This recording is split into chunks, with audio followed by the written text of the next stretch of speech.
You're listening to the Double A Balls podcast, powered by Power Arm Performance, your leader in baseball and softball training apparel. Visit www.powerarmperformance.com to get your gear and begin training with the best Do this today. look like work to you? Nah. Looking at the lights like it's all it is for me. We are your hosts, Anthony Rinaldi and Andrew Romanella. Bottles over here. All of this for me, for me. All of this for me, for me. All of this for me, for me. Life fast, life slash. Yes, indeed. Yes, indeed. Welcome into another episode of the Double A Balls podcast. I'm Andrew Romanella, and with me always is my man, Anthony Rinaldi. Andrew, how are you? I'm doing good, Ann. I'm doing good, and I'm excited for today's episode. We got a lot to talk about today. Baseball, a lot going on in the last 24 to 48 hours. The MLB hot stove as spring training gets into gear. We got the All-Star reaction for the Frankie franchise-sponsored NBA All-Star Maverick versus Dutch Master, really, which wasn't a game, which was more of a slaughtering. We'll get into that. We have Domination. a little bit of NFL free agency to get into as the Jets make a little bit of noise saying that they want to spend a lot of money on a quarterback. And, of course, what do you got? As always, an ant, because it's heating, because the grill is sizzling, I want to get right into it. Hosmer signs with the Padres, and J.D. Martinez signs with the Boston Red Sox. Give me your reaction. I hate Boston. But listen, they had to do something. Yankees fan. We got Giancarlo Stanton, son. Yankees Listen, fan. J.D. Martinez, just got taken off the market a few hours ago, I believe. I didn't even know about that until I came to this podcast. Oh, yeah. I mean, it was today. Signed with the Red Sox. Some people are reacting that it's a little bit bigger than it should be. 5 years, $110 million. Now, much like the Hosmer deal, Ant, it's a little front-loaded. 2 years, $50 million, and then the third year would get him another $22 million. So in his first three, he makes $72 million. So really, they're uploading that one. Are the Red Sox? I mean, the same with Hosmer. He gets 8 years and $144 overall, including his signing bonus, which was $5 million. But he gets 5-year, $100 million contract because the first 5 are averaging $20 a year. My question is, what is Eric Hosmer to the Padres? And he gets a player opt out. What aren't the Padres kind of like that middling franchise? They have Yes. a bunch of young youth. Yes. What are they doing spending that money? Well, I just think that they want to try and find somebody that they can get into the seats. That's the biggest thing to me. I think that's what they're looking for. They need a way to get a ticket item that wants to get people to that field. Since they've built Petco Park, I don't think they've made the play. I don't think they've even come close to a wild card berth. No, the last time was those Trevor Hoffman days. Yeah, 100%. Hall of Famer. Hall of Famer. Shout out. But the question is, does Hosmer deserve it's essentially a 5-year, $100 million contract because he's got an opt-out after the 5th year. So if things aren't going well in San Diego, if he just signed to make his money for 5 years and not win in San Diego, which is a serious possibility, that's okay. That's okay. At the end of that 5th year, he can opt out, and he's still at an okay age to get another contract. But if you look at the next 3 years on that deal, 3 years, $39 million for the rest of that contract. So really, Eric Hosmer is set for life. Whether he gets another World Series ring, I don't know, but he won one with the Royals 2015, so does it really matter at this point? No, exactly. He's going from miserable Kansas City to He's making his 85 money. and sunny. Money. That's not bad. Plus, He's yeah, getting his bananas. His bananas are rolling I in. believe 20 should come my way, sir. 20 bananas are coming your way. I don't want to talk about that yet. Makes me upset. Let's talk about your boy. Wait, Let's talk about your franchise, METS, Mets. Jason Vargas? I like the More signing. pitching. How much pitching do you guys need? Hey, I think it's a smart move. Here's why. The biggest reason why, everyone gets hurt. Syndergaard down. Harvey down. Matt's down.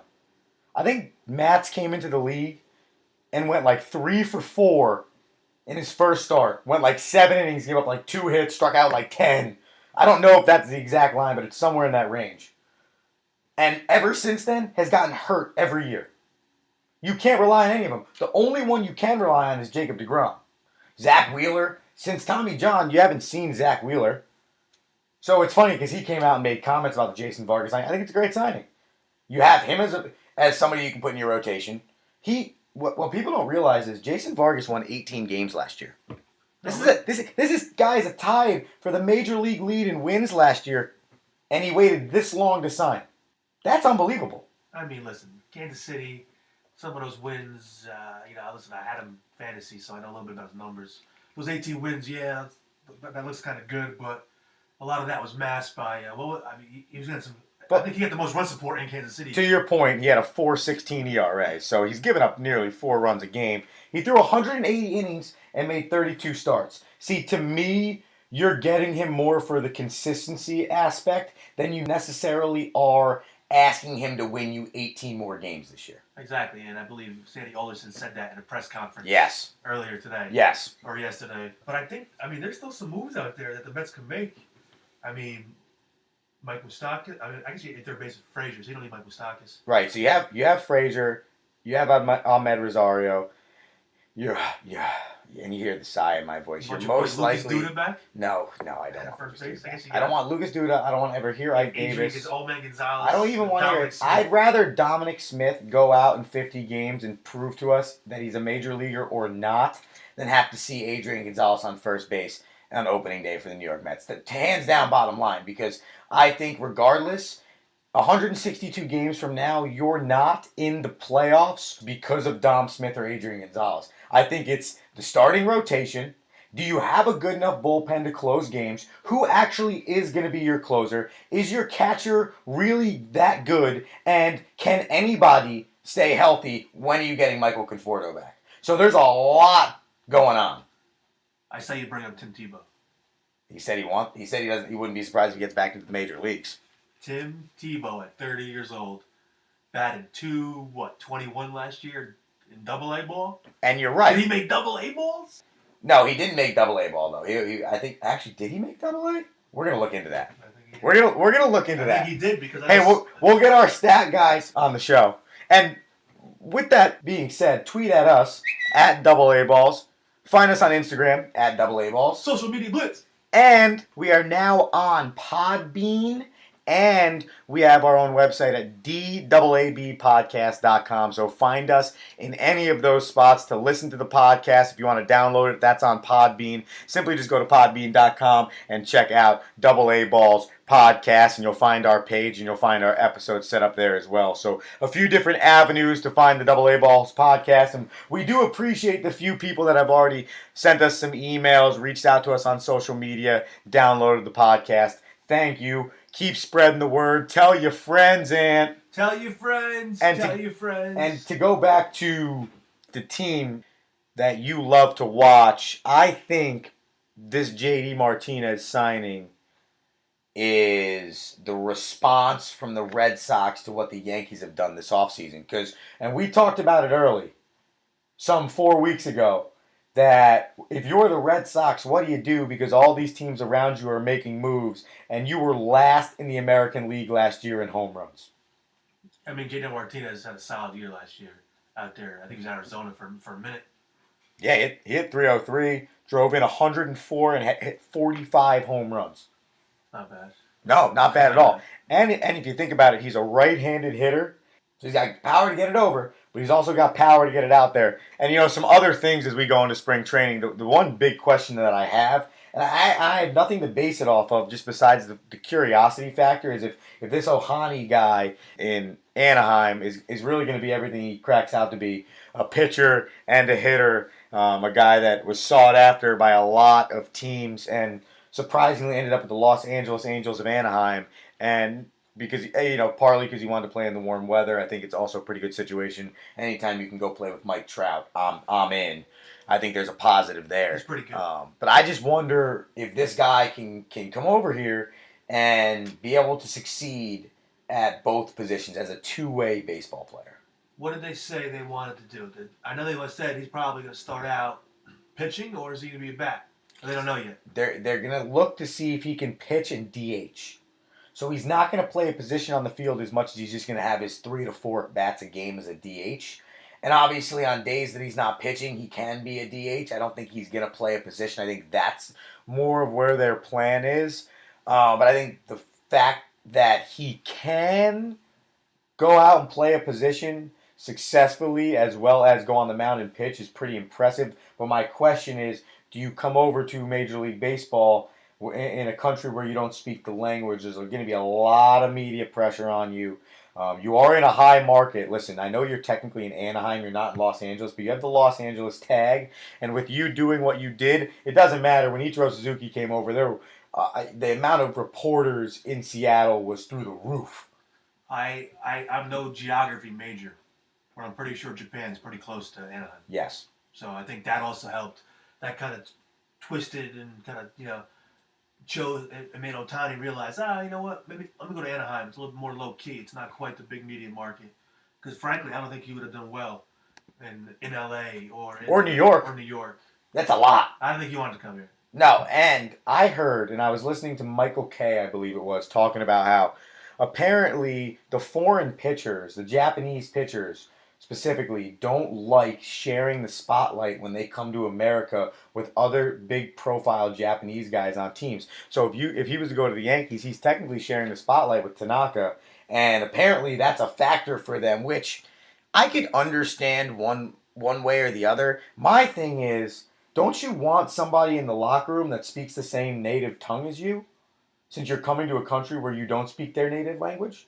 You would think, but apparently those two tribes. You want to be number one in terms of the foreign or the Japanese-born player, or whoever you are on that roster. So supposedly some of that's involved as well, which I thought was pretty interesting. And I don't know. I just wonder if he's going to succeed at a high level, but he is surrounded by an all-star in Mike Trout, a great coach, a manager in Mike Scioscia, and an organization that has won before, and they're trying to get back to winning ways. So maybe this is something that jolts their fan base, and maybe this is something that gets them involved, gets them exciting going into this season. They still got old man Pujols. Yeah, old man Pujols is still DHing for them. Right? So Otani's going to be taking the bats from him, maybe. Yeah. That guy still has power somehow. It doesn't even look like he can walk or run. But I believe that the Angels, they made some good moves this offseason. If they make a few more, there's some characters out there. Jake Arrieta, Alex Cobb. See, that's the crazy thing is they're still good. They have an arm out there. Yes. And in the last few years, scoring runs has not necessarily been their issue as much as they haven't had a starting staff that can get them through 5 innings. And then whoever's coming out of the bullpen doesn't really matter because you're trying to mop up 4-5 innings on average a night. That's not an easy thing to do. You don't have that many arms to do that. And that's why when you look at a staff like the Yankees, you say, wow, look at that abundance of toys that Aaron Boone's going to step into his first managerial job ever and have just an abundance of arms. Go ahead, CC. Go have a 5-inning start and give up 0 runs. Maybe walk 3 guys and strike out 4. That's okay because we have the guys that can get us through 4 innings. And listen, my biggest thing is you can't go to that every single night, Ant, but you have all-star relievers back to back to back to back in your bullpen. Right. I mean, the Yankees right now, I don't want to sound cocky, but I mean, there are some holes. Third base, what are you going to get out of young Andrew Hart? What are you going to get out of Gleyber Torres? I heard he's ready. Ryan Cashman said he's coming to camp ready to play. The Yankees do such a good job of understanding how their players are developing in their organization. Listening to some people talk about guys coming up and when Andujar would be ready or when Gleyber Torres would be ready and Aaron Judge and Gary Sanchez and when all these guys were coming up and they were looking at it in last spring training, part of the conversation was whether or not they were ready to play in a cold climate. And I thought that was so interesting and detailed in how they look into whether or not some of these guys can play in the cold weather because the bottom line is, one, the season kind of starts in cold weather, but really the real bottom line is championships are won in cold climate. Unless you're playing a team in a dome or you're playing a team in California or Texas. It's got to man up, man. Probably not Florida because I don't see that happening right now. Marlins, no? No.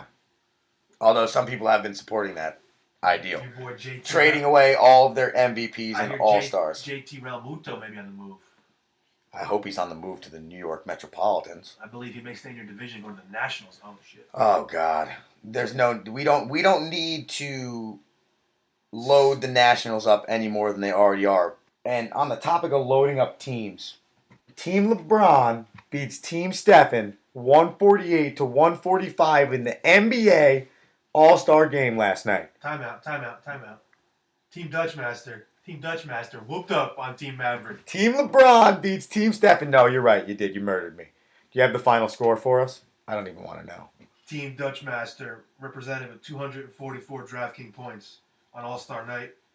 Team Maverick had 186 and a half. Oh. And on paper, I had a great team. And you know what? I'm sitting there, I'm watching the game. It's about 6 minutes in. And I'm liking the pace of the game. They're playing a little bit of defense. Like, you can tell that the tone was set early, that they wanted to make this kind of a game. And I had a feeling. And when I picked 324 last week in the total, that was my feeling, was that they were going to play a lot of offense early. They were going to get some showboating going on, and they did. LeBron had a bounce pass off the ground. There was a bunch of blocks, which was actually pretty awesome to see. I really liked it early, and I'm sitting there, I'm going, oh, there's Joel Embiid. He gets to the foul line and then hits the foul shot and then gets a dunk 2 minutes later. He's got 5 points in the first 3 minutes. I'm like, all right, that's great, because he picked Joel Embiid for his What Do You Got performer. And now he scores the first 5 points of the game. So, okay, he's on your team, right? Trust the process. Then I'm looking like, oh, Jimmy Butler's not getting into this game. Great, because he gets hurt the game before. And LaMarcus Aldridge really isn't playing. He's really not up to it. So they'll chalk him up for an L. And Russell Westbrook, for some reason, A, just wasn't hitting shots, and B, just didn't look like he cared to win the MVP this year. No, listen, he had it a few years in a row. He got to spread the love. I think LeBron deserved MVP. He almost had a triple-double. King James over there, I think he had 29 points, 10 rebounds, 8 assists, something like that. Yeah, man, he had a good night. And he threw in a steal. I mean, look at this, right? If you go down the stat sheet, all of a sudden you're seeing steals and you're seeing blocks. And you don't see that in an NBA All-Star game. And your opinion really changed on what you want to see from this All-Star game moving forward. Now you want to put the draft on TV because now you want to see the player reactions when they get drafted. And I personally think you put the draft on TV and players start getting picked last, I start to assume they're going to take this a little bit more seriously. And the product that we saw on the court this weekend is now going to get better next year because there's that much more pride because national television saw them get picked in the later rounds or last. 100%. And everyone today was talking about how much better the All-Star game was this year. I mean, from what I saw, the last 8 or 9 minutes of the game. Defense apparently wins ball yeah. games. And you saw it. And I think you said it before, Vegas was spot on with that line. Oh, shut up. I mean, how do they get... There was Team LeBron was -2, for you degenerate gamblers out there. Team LeBron -2.5 points. What does that mean? It means you got to win by 3. What was the final score? 148 to 145. I wasn't a mathematician in college. But that's 3 points? So Team LeBron covers. I mean, if you bet that game, you're degenerate, you got problems. Bananas. Bananas coming your way. And before we move past the All-Star matchup between Team Maverick and Team Dutch, we're going to remind you that the 2018 NBA All-Star Draft Challenge was sponsored by Frankie Franchise Construction. If you want the best in custom home building, additions, renovations, bathrooms, or kitchen remodels, and a specialist for your interior, a reliable, hardworking individual, Frankie Franchise Construction. Email frank.franchiseconstruction@gmail.com. frank.franchiseconstruction@gmail.com or call 973-789-6236 for your consultation today. Frank is the best. He's a hardworking individual, so give him a call if you need anything done for your house. The sponsor of the 2018 AA Balls NBA All-Star Challenge, won by Team Dutch. So Anthony is just racking up the points on Andrew. But what that All-Star game got me thinking about, Ant, was what the second half of this NBA season is going to look like. And I think a lot of fun stuff is going to happen. I mean, who do you got going forward? I'm looking forward to seeing this new look Cavalier team. Yeah, I agree. I mean, they got a whole new roster. LeBron, listen, they're 2-0 since the trade deadline. Yep. Obviously not a big sample size. But still. You got to see how they mesh and gel. You got The fact that they can do that right off the bat is impressive. will Toronto keep up that 6.5 game lead? That's the question. I have serious questions about the Toronto Raptors. I have serious questions about the Houston Rockets. Why? Why? Because one, I think I need to see James Harden perform at the highest level in the playoffs. Because what I saw last year in the biggest game, and I know he carried a lot of that load. Russell Westbrook starts to die at the end of the season too when he carried that much load last year as well. But that scares me because his counterpart, Chris Paul, has also done nothing in the playoffs as well. He's never sniffed past the second round of the playoffs. So that scares me from the Rockets to the Toronto Raptors. For some reason, every year find a way to just to not win the games that are needed to win in the playoffs to advance to the championship round. And so those two teams in the East scare me. And then the third is the Celtics, of course, just because they're not the Cleveland Cavaliers. Let me give you my top 5 teams right now. Give it to me. Here's how I'm going to rank the top 5 teams right now. Why 5? I don't know, but we're going to go 5. 5. Golden State at 1. Houston at the 2. Cavaliers are the 3. Toronto's your 4. Boston's your 5. That's what I think right now. Those are the 5 teams that really I think are the really only 5 teams I can see really playing for anything come late May, early June. You know what I'm saying, Andrew? All right, so we take your 5 and we pin them up against the ESPN Power Rankings that just came out. Ready? What do you got? I like that. What do you got? Houston, Golden State, Toronto, Cleveland, Boston. All right. I like mine better. Yeah, I agree. Read yours What aloud. do Read those- yours aloud What do again. those NBA pundits know? Read yours aloud again. Flip-flop, Golden State and Houston. Yep. Golden State's 1, Houston 2. I don't see how Golden State can't be number 1 until anybody proves that they can Right. beat them in the big Exactly. game. It's, you know what it is? The regular Houston may have Regular season does not matter. Right. Houston will have the number 1 seed. Who cares? Best record, whatever, what have you. And this is everybody healthy, flat out. This is not like going into the playoffs with injuries. This is Golden State's flat out healthy, Houston's flat out healthy, San Antonio's flat out healthy, Cleveland's flat out healthy. If you're pinning all these guys up, I don't care what you tell me happens in 82 games until the Golden State Warriors healthy are proven to be beat by anybody when it really matters. No one can be number 1. Exactly. Houston, they have some firepower with, like you said, Harden and Chris Paul. I don't see them beating Golden State in 4 games. No, me neither. Cleveland, that's why I have them at the 3 spot. I mean, I think they're actually I think they're the best because they have LeBron. And you see when the spotlight comes on LeBron in LA, All-Star game, he shines, almost with a triple-double. You know he's going to bring it for the remainder of the season because all that dude wants is championships. That's it. He wants his legacy to be cemented as the guy that went to the finals the most amount of times. And I don't think he's going to catch MJ's 6. I just don't. But I know in the back of his mind, he's trying to catch MJ's 6. I think. Right, you have to. That's the goal. That's what everyone sets the mark. Even though Bill Russell has about 37, for some reason MJ's 6 is the number. Yes. But Toronto, they're young right now. You gotta like Lowry, DeRozan. They got the big men with Valanciunas and Serge Ibaka. I think so. I don't know. Yeah, you're right. You're right. So he's there. Trust your I instincts, don't think young they one. got the playoff experience to beat Golden State in 4 games. And Boston, I think they're just kind of riding a hot streak. You know, they're missing Hayward bad. Boston lost 3 straight going into the All-Star break. Their offense is right in the middle. They play good defense, which keeps them in most games and actually, gives them the victory in most games. But they're beating down a pitiful East.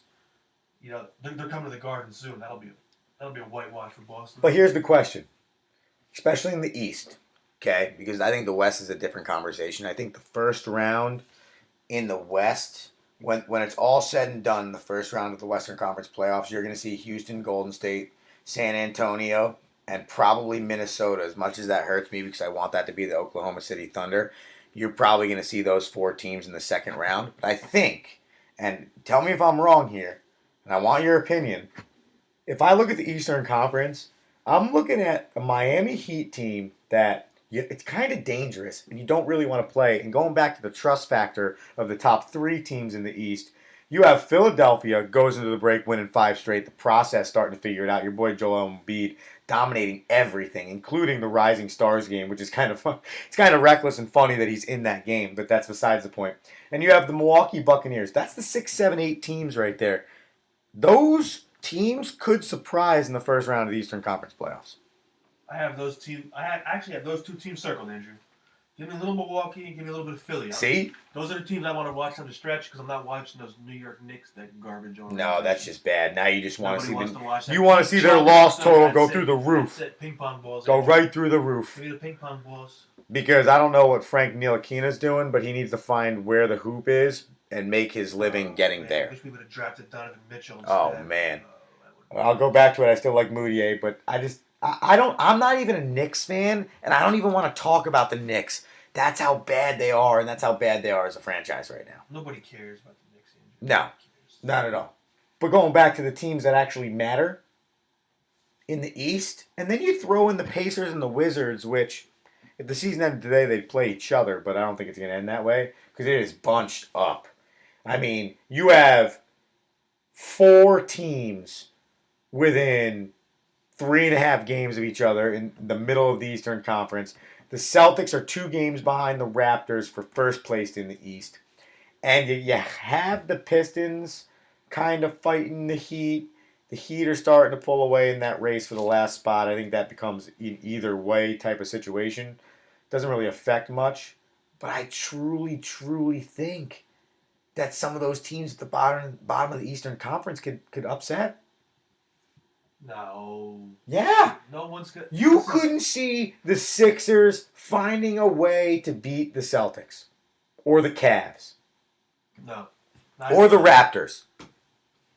I can't see Philadelphia beating any 3 of those teams. Listen, maybe but Boston, you got to because remember there's still 25 games left. That's a lot of Come on, momentum to be listen. gained. Philadelphia's not beating LeBron 4 games. I don't care who's on his team. Me, you, my brother Frankie Franchise, and LeBron. We got a shot 4 games against Philly. Come on now. I'll take that. Embiid, that goofy bastard. I'll take that. No, you Yeah, put LeBron on no Embiid. perp I'll squad tonight. guard Redick. No perp squad. No perp squad tonight. That's fine.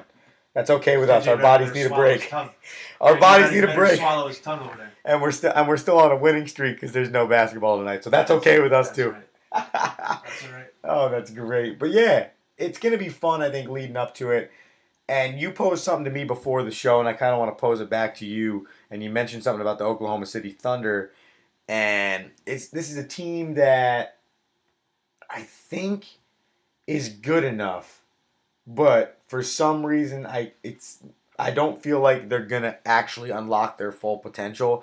Because with anybody like Carmelo Anthony, I think it's so hard to make him gel that it's one of those things that just won't ever have enough time to get off the ground. Maybe 3 years ago, if this was done 3 years ago, I think right now you're looking at a consistent contender in the Oklahoma City Thunder. But at the point in time in Carmelo's career, I don't know if Paul George is coming back next year. No matter what, you're going to have Russell. I just don't know. I love Steven Adams. I just don't know if they have enough firepower, especially in their second unit, with Paul George running a point in the second unit or Carmelo being a 2 or a 3 in the second unit. You have those options, and for some reason, I just still don't think they're deep enough to do much, if even get out of the first round. OKC, I'm interested to see what they're going to do down the stretch. You got to see what Melo's going to give you. I watched him for the last 7 or 10 years, whatever it was with the Knicks, that terrible decision. And I thought they were going to do something at the trade deadline. They did nothing. Listen, when you get him, you know it's going to be ISO basketball. Once the ball goes in, it never comes back out. That's the problem. And you're not getting the greatest defense in the entire world. Exactly. So your boy Westbrook's going to have to do yeoman's work to carry that team like he typically does throughout the playoffs. But again, he's going to hit the roadblock of his boy Kevin Durantula. Yeah, but Westbrook loves that stuff, though. Westbrook loves carrying the squad. He's better in that role. At the beginning of the year, he was doing too much of the, here, you have some. Here, you have some. The bottom line is Russell Westbrook's the number one. Take the ball up, dominate the ball, make your plays, and we'll focus around you. And then when we have a chance to slide the ball to PG-13 and let him handles and let him run the offense, and then you have a chance to have sets with Carmelo Anthony, and you have sets with some pick and roll with Steven Adams, and you can make other guys focal points throughout the game, but you want the tone to be set by Russell Westbrook. He is really, if he doesn't get the ball early and set the tone for how he wants to play, it's probably not going to be a great offensive night for them. That's just how it rocks. No matter who you put on the roster, just because that's the type of influence he has. He's the little engine that could, man. Yeah, He 100%. brings that energy. Man. He's like he shot out of a cannon 48 minutes out of the game, which Here's is retarded. here's another team bunched in the middle of the Western Conference, the Minnesota Timberwolves. It's an interesting team. Yeah, but again, the Western Conference, it's Golden State, Houston. I think the NBA, even though Adam Silver, he likes where the league's going right now. Everything's on the up and up. Ticket sales through the roof. Merchandise through the roof. NBA All-Star Weekend was a hit success. It was a huge success. LA's the place to be out there. LA's one of those. I feel like the NBA All-Star Game should really just be in a few different cities, a few of the key cities. Don't go crazy. Yeah, next year's going to Charlotte. Like, that's kind of random. Yeah, I mean, Charlotte is a beautiful place. I get it. They need their love, but Shout still. out Charlotte, but yeah, stay in Miami's. Right. Go to your LA's. Go to. I love when DJ Khaled's rolling up on a boat with like LeBron James. Like I'm digging that right there. Like if I'm watching the ESPN, I would assume in my mind carry champions on that boat with like LeBron James, KD, Steph, James Harden, Chris Paul. Throw a lot of them out there, and they're rolling into the NBA All-Star Game in Miami. They're DJ Khaled's, playing the beats. You don't think that's high entertainment? Oh, 100%. And that's all they want in the NBA. Especially in the All-Star weekend. Right. So again, my point was that I don't believe the NBA. They say there's parity, and you can see it in the standings. Everyone's bunched together, but really it's top heavy in both divisions. Because they've already realized, back to our original point, both the Cleveland Cavaliers and the Golden State Warriors, and probably even the Houston Rockets, and to an extent the Boston Celtics and the San Antonio Spurs, that the regular season kind of really doesn't matter, or like we talked about on episode 5, that the regular season for those teams really starts after the All-Star. I heard a crazy stat about the Houston Rockets. I want to say it was like they've taken the most three-pointers, I think, before the All-Star break this year. It's some ungodly number that I think every combined team in like 1987. Like in the entire season, like so that I don't think shooting threes like the way they do, because D'Antoni, it's that running gun, shoot every 7 seconds, you're shooting a three. I don't think that offense is going to work in the playoffs, because Golden State's going to put you in that slow half court offense, and they're just going to outshoot you. That's the biggest thing about being a high volume 3-point shooting team, is if you're not hitting and you're cold for a night. That's a killer. Transition. And in the playoffs, you don't want that. That's bad. And if you don't have anything to go to besides hucking up threes, that's a bad spot to be. Right, and like I said, I believe Houston. I'll give Houston 2 games. I'll give them 2 games in their home court. Maybe one on the road in Golden State just because they're bored. Steve Kerr let them talk in the huddle again. Let Draymond Green run a pick and roll on the board there. It doesn't work, but could they run themselves? Yeah, well, I mean, what is Steve Kerr really doing? True. Dude was out with a back injury, and who took him? Luke Walton. Luke Walton. That's how he got a head coaching job. Yeah, that's how he got the Lakers job. Yeah, well, no, we're not having him. That's out of the show. Out of the show. Edit that one. You now have to stop. You get a 10-second timeout. Starting now. And while you do that, I'm going to remind you, Double A Balls on Twitter, Double A Balls on Instagram. Social media blitz. Tweet us. DM us. Slide in the DMs. Let us know if you like it. doubleaballs@gmail.com. Double A Balls on Podbean and DAABpodcast.com. So many outlets, so many ways to listen. You should, because it's a good old time here in the studio. Kirk Cousins, the New York Jets, come out and say they're willing to spend as much as they need to get Kirk Cousins going into next year. Good or bad move? Oh, man. Jet fans got to be going crazy right now.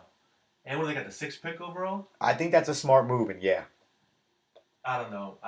What has Kirk Cousins done for you? Is the doubt worse on Kirk Cousins or the 3 or 4 guys that you would potentially pick in the first round of the NFL draft? Man, that's a great question. Think about it. You gotta. This is your. If you're the GM, this is where McCann's gonna make his. There's less doubt in Kirk Cousins. 100%. I agree. There's less doubt. But what does Kirk Cousins do for you? I mean, do you think you're throws for 4,000 yards, 25 TDs? Away from beating Tom Brady and going to the. I don't think you're Kirk Cousins away, and this is where I agree with where you're going with this. You're Kirk Cousins and a very good defense away. That's why I thought Kirk Cousins should. There's no need to debate this. If I'm Kirk Cousins, I'm going to Denver. Where do you want me to sign and how much do you want me to sign for?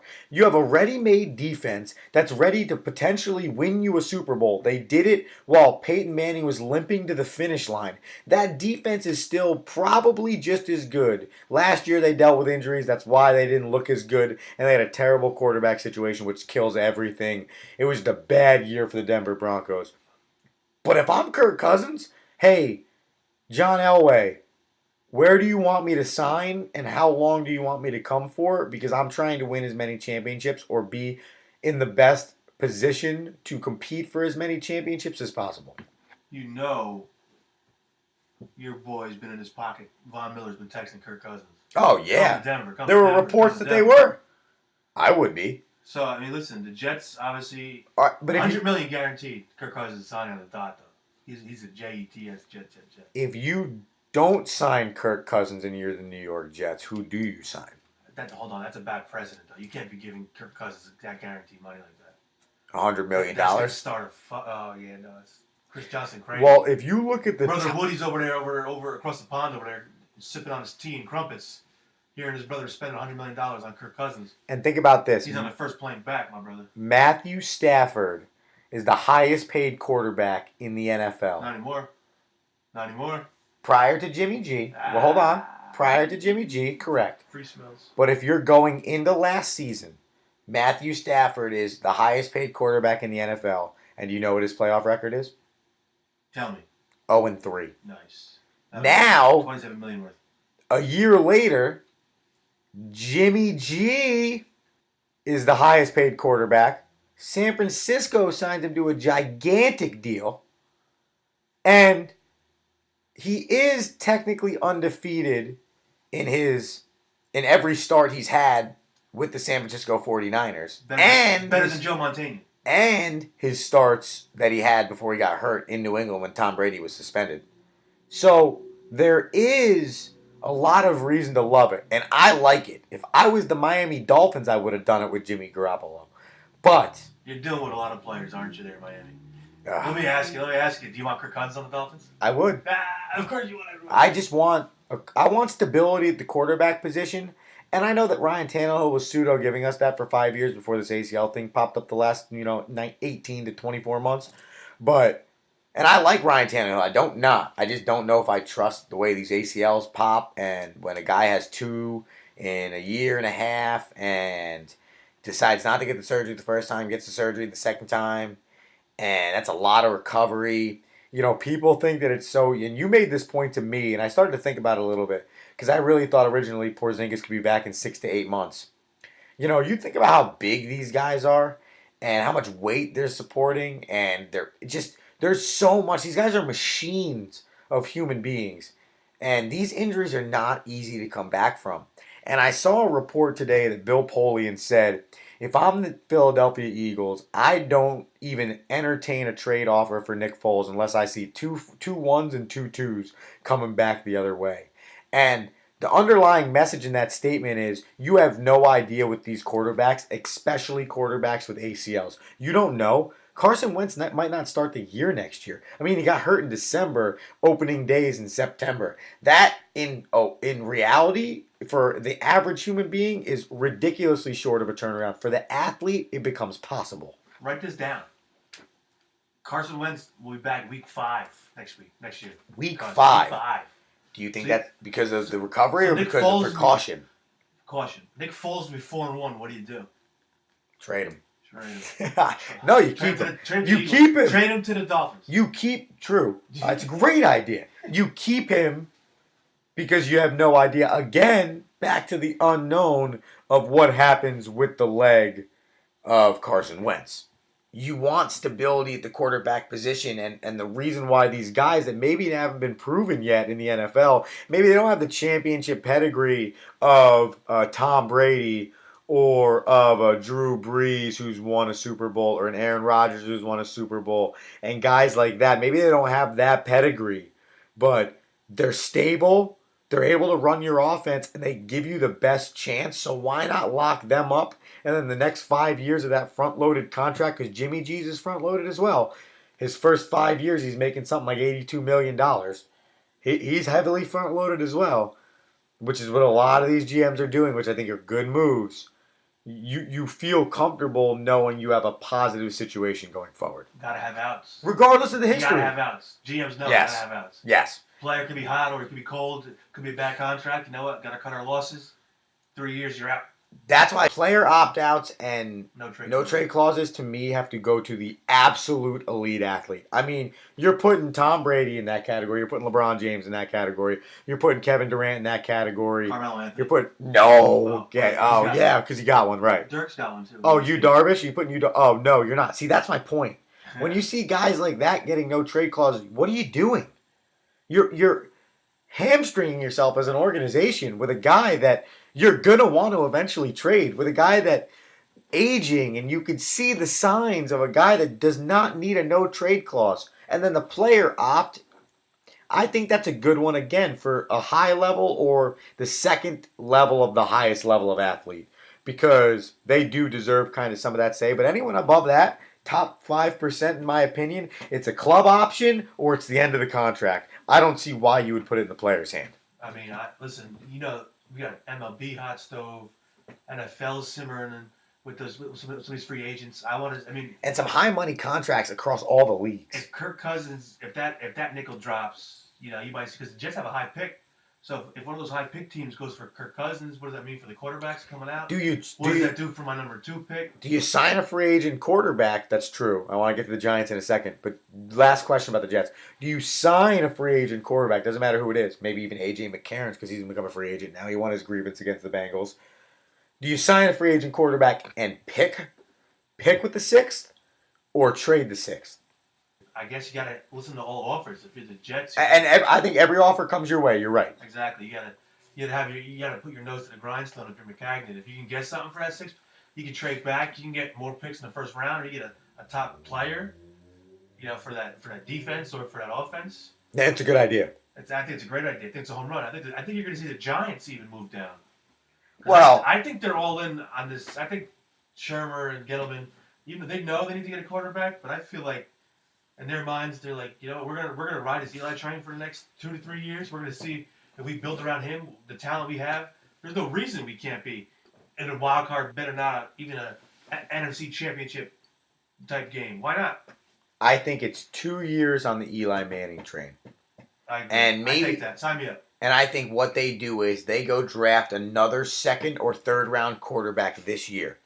So now you have Davis Webb, you have Eli Manning, and you have whoever you draft in the 2nd, 3rd, or 4th round this year in the draft as your 3 quarterback system going forward. Those 2 guys now have the chance to learn under Eli Manning. Webb had the entire year last year, so that's a 1-year head start. And now they're duking it out over the next 2 years to figure out who you might have as a franchise quarterback. Do you have 2, or do you potentially have 3, or none, or 1?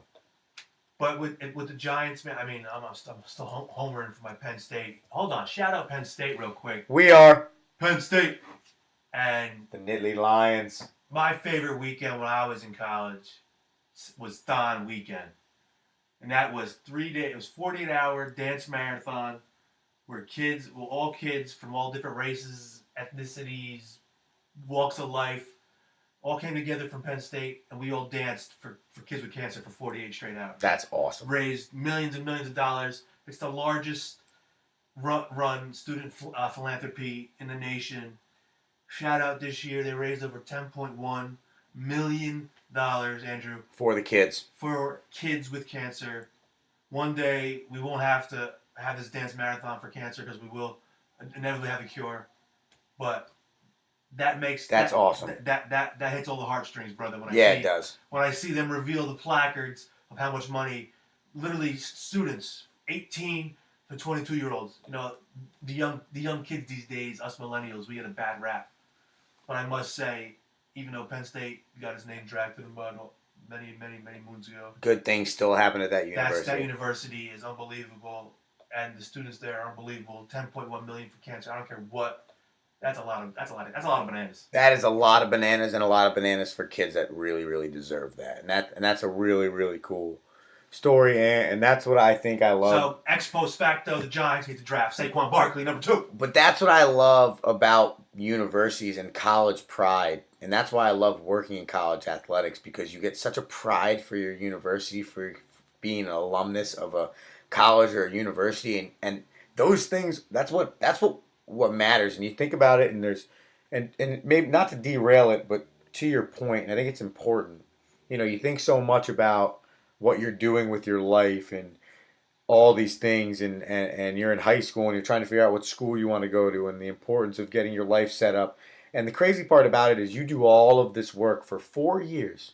4 years of your eventual, hopefully, 80, 90 years worth of living. But those 4 years end up mattering so much. And when you can look back on something like Penn State and see something cool like that still going on and have the pride for the university, to me, I think that's what matters the most. Dude, like I said, I had 5 years of college. Yeah. Should have been a doctor. Nice. No, I loved every second of Penn State. I still go back, or at least try to go back. But, I mean, it's the best place on earth. And you want their man Saquon Barkley. Please. So you keep Eli Manning, draft the running back. Who's your offensive line? Listen, you start drafting, you can draft some of those big old white boys at the end of the draft, 3rd, 4th round. There's plenty of free agent guys. I know I believe one guy from Denver who's a real Lockhart stud. But I believe he's a free agent. Giants should be knocking on all these guys' doors. Give me an offensive line. Give me another playmaker like Saquon. You have your boy Odell out there. Another year Ingram. You can even leave Wayne Gallman on the roster. He's all right. He's going to change it back. He's quick, change the pace back. Yeah, but you need to do something with your running game because you won all your Super Bowls off your running game. Right. The Giants have always been a ground and pound. That offensive line and that running game are broken. But you know what isn't broken, Ant? I'll tell you what's not broken. That's my windows, my doors, my thermopanes.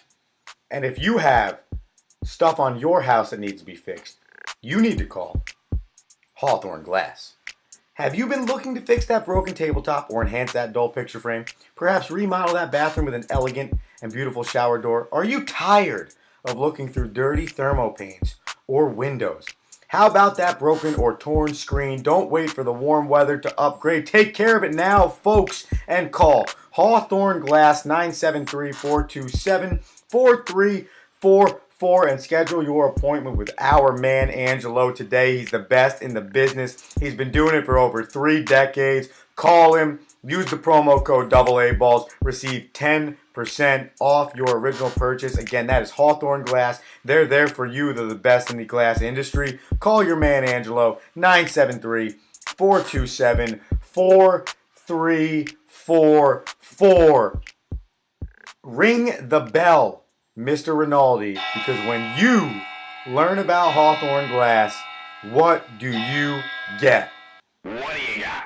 What do you got? What do you got? And that's what you get. And I'm surprised I'm still excited for this segment because I've been getting waxed on the What Do You Got scoreboard for the last few weeks. I want to change the name to Anthony's Got It. Anthony's got it. Anthony's got it. Yeah, we'll have to talk to our producer and see if that's all right. Because at this point, the scoreboard's 7-3 for Anthony Rinaldi and a miserable 3-7 for Andrew Romanella. So it's clearly going south fast. And I'm hoping this week I need a clean sweep because I don't want to get any farther behind the remainder of this season. I mean, I personally love your pick. I'm actually interested to watch this pick. I'm not going to give it away just yet. I appreciate that. Teaser. I'm going to let the audience simmer. Teaser. On what crazy man Andrew is going to pick because, like I said, he needs a lot of help.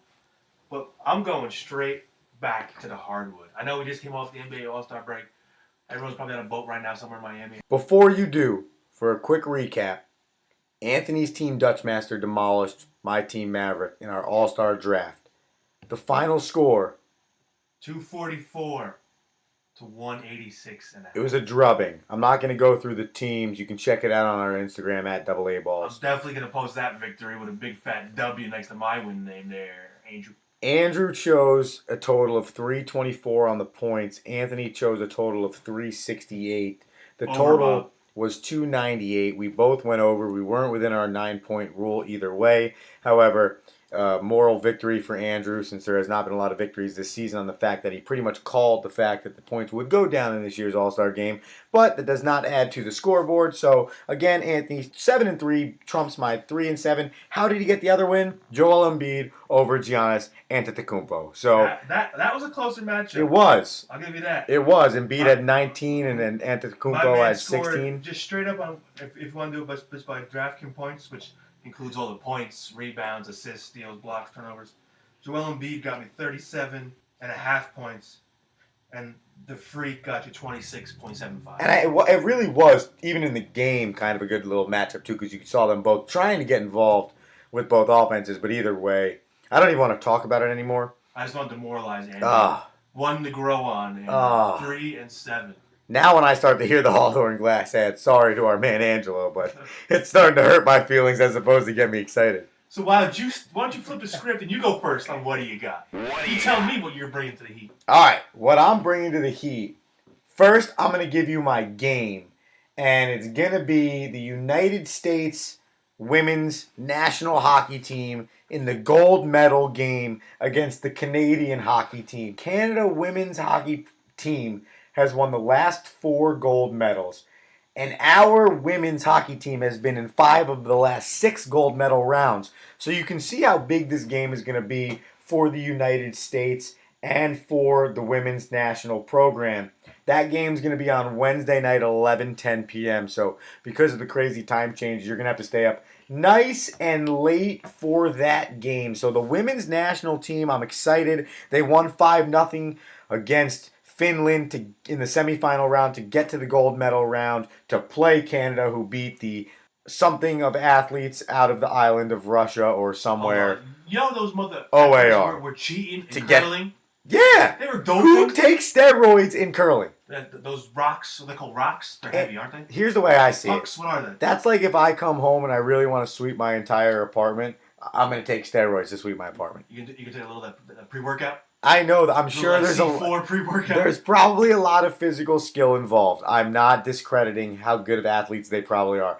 My man, I just don't see the need for steroids, but that's just another topic we're not getting involved in. It's like the Baseball Hall of Fame all over again. So, women's national team, Wednesday night against Canada. We want this victory. Let's bring home the gold. That would be an awesome win for United States women's hockey. So that's what I got for this week for my game. Before I give you my performer, I'm going to ask the man sitting next to me, Anthony Rinaldi, what do you got? What do you got? I want to go back to the hardwood. Oh, I miss it already. love now. the hardwood. Listen, NBA, all done.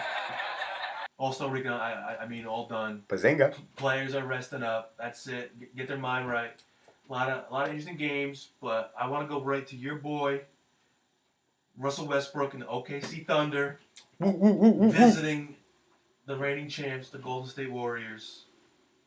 February 24th. I want to say it's a Saturday. It's an 8:30 jump on TNT or ABC. I apologize. 8:30 jump off. And I want to watch that matchup. OKC's won the last 2 against Golden State because Golden State will bring it in the regular season. They're just waltzing through the regular season, get me to the playoffs because I'm a steamroll through all these competition right to I'm going to sleepwalk to the Western Conference Finals, chalk it up now, and they're probably going to sleepwalk right through the finals. But I do love the matchup of KD going against Russ, and I feel like no matter when they meet each other, some reason these teams now have animosity. And I think I said it on the last episode. I think it's been squashed to a degree.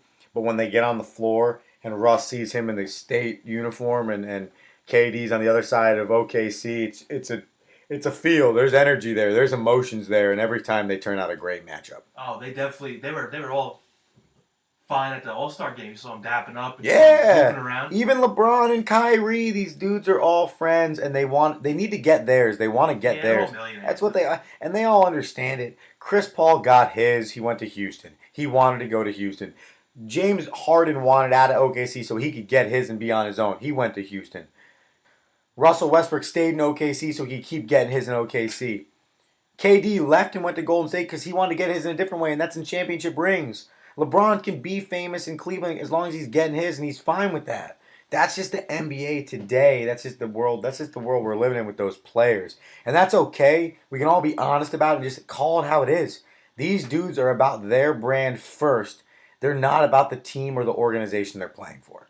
No, it's become a me league. But that's what also makes a matchup like Gold State versus OKC fun, is because even though it is a me league, that's a me matchup that you love watching clash. Oh yeah, you know Russ is gonna bring it. All right, so we got Golden State versus OKC Saturday 8:30 jump off, and we got the U.S. Women's National Team hockey versus Canada Wednesday 11:10 p.m. jump off. Okay, now that's our games. Anthony, I want your performer. I want it now. What do you got? Give me Russ Westbrook. Do you? I want Did to, he? I want to just tear you apart in this. I want you, so when you're watching it, you can't even root for your boy because you don't want him to do good because you don't want me to get that W. Did he? So give me Westbrook. Westbrook's gonna drop another triple double. Okay, what's he going? Give it to me. 47. He's going heavy tonight. 47 points. You're not serious. 12 bounds, 12 assists. Give it to me. I don't even know if I can write this down. Write it down. Remember it. So he's going triple-double with 47 points? Yeah. That's it. Wow. What do you got? That's what I got. Anthony's got it. Wow. Andrew can't find it. Please help him. Yeah, well, I do need to find it. I do need to find it. So, you know what's funny is I was originally picking Russell Westbrook going into today, which is funny that you picked him. And I knew I wasn't going to pick anybody from the women's team because as much as I am watching the USA hockey and I want to see them succeed, is as much as I'll be the first to admit that I couldn't tell you who's going to have the best game on what night. Let's be honest with ourselves here. That's just how I feel. So I knew coming into this, I would need to probably go basketball. Russell Westbrook was my original thought. Kevin Durant was my second thought. Go with your third gut. Go with the gut. Kyrie Irving versus your Knickerbockers. Oh, gross. That's going to be a terrible That's display that of basketball. same Saturday at 7:30 p.m. So in the Garden. You can jump back and forth. The once called Mecca of basketball. Can I tell you why? Can I tell you why I went there, though? Seriously, there's a reason behind it. It's not just because I am trying to gain points, which maybe 10%. There's been a lot of talk, and I don't know how I feel percentage-wise of this happening, but Kyrie Irving landing in New York is not out of the realm of possibility. And I think you would agree with me. More point guards. Dude, if we get Kyrie, he's a Jersey kid, man. I mean, that's my coming point. Home. I'm coming home. So why do I circle that game? Why is that my what do you got? Because if that's a guy that does care about performing in the Mecca of New York, we're going to find out when he plays at Madison Square Garden. So give me Kyrie at MSG against the Knickerbockers, whether they're the best or the worst team in the league. If you want to ball out on the biggest stage or what you believe is the biggest stage in basketball, it's MSG, then you go perform. And there's no reason he shouldn't take over that game. I think the Knicks are better off grabbing 5 dudes out of Rucker Park. Put them in the blue and orange. Then playing Kyrie and the Celtics right now. Let's see what we got. So to recap the what do you got? The scoreboard 7-3. Anthony Rinaldi, 3-7. Andrew Romanella. USA Women's Hockey and Kyrie Irving versus Golden State, OKC, and Russell Westbrook. Does Andrew come back? Does he start the road to the comeback on the What Do You Got scoreboard? You're going to have to find out by listening to episode 7. But before you do that, let me remind you that this segment of What Do You Got was brought to you by Hawthorne Glass. Call the man Angelo. AA balls. Receive 10% off your first purchase when you do. And as we keep moving through this thing, I start to realize more and more you might be the brains behind this operation. Talking to me, sir? That's what the What Do You Got scoreboard tells me. Say it again one more time. You might be the brains behind this operation. That's right. That's You what heard it first. That's what the What Do You Got scoreboard's telling me. And if you have any brains while you're listening to this operation, tweet us, Instagram us at AA Balls on both. Slide the DMs. Shoot us a message. Let us know. Visit us on DAABpodcast.com and download on Podbean.com. It's been fun and it always is. Before we exit, I want to shout out your boy who's been hitting us up on the IG, The Real Tuck, talking smack a little bit before the All-Star game about how Team Maverick was going to whoop up on Team Dutchmaster. Fair enough. I don't know about that one. Scoreboard said otherwise. Shout out Tuck Shaw and shout out the Letterman Jacket podcast, which he is on. And they have begun to support us, and we have begun to support them. So, Anthony, it's been fun. It's been a blast. I love it, man. Till next time. Andrew, have a good one. This is the AA Balls podcast. It's brought to you by Power Arm Performance. We are out.